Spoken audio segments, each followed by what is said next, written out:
So you might be trying to figure out how you can use Genmoji on your iPhone. Now, doing this is actually fairly basic and it really does not take too much time at all.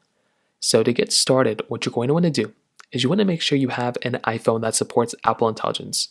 So make sure you have either like an iPhone 16, any of the iPhone 16s or the iPhone 15 Pro or any iPhone newer than that. And what you're going to want to do is you want to enable Apple Intelligence. So make your way over into your iPhone settings, scroll down until you see Apple Intelligence right here, and go ahead and enable Apple Intelligence. So when you do that, the next thing you're going to want to do is you want to go ahead and then make your way over into your iPhone settings, your general settings right here. Click on software update and make sure you're up to date on at least like iOS 18.2. So update to the most recent version, and then you're basically good to go. So now when you have all that figured out, you then want to go ahead and make your way over to any application where you can open up the keyboard. So you can just open up messages, for example, go and find a message and go ahead and tap onto your keyboard portion at the bottom. Now what you want to do here is you want to click on the emoji icon that you have right here.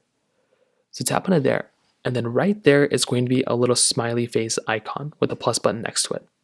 What you want to do is you want to go ahead and tap onto that button right there, and then this Genmoji option is basically going to come up here. So all you're going to want to do here is you want to go ahead right here where it's Genmoji. You want to go and click on continue, and then it's going to allow you to describe your emoji.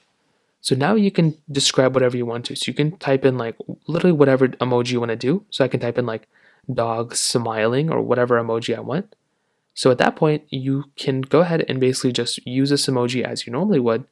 So as soon as you type it in like this, you'll see emoji will pop up. It'll give you a few different ones you can choose from. So then I can scroll through here and find the one that I like. So let's say I really like this one. I can go and click here, click on add, and then I can use that emoji just like this. And it should come up in my recents panel too, right there. And I can use it just like that. So that's how you do it. If you have any other thoughts or questions, please let me know in the comment section below. Hit the like button, that would mean so much, but definitely hit that subscribe button. More importantly than everything else, I love every single one of you guys. Hopefully I'll catch you guys in the next video. Peace out.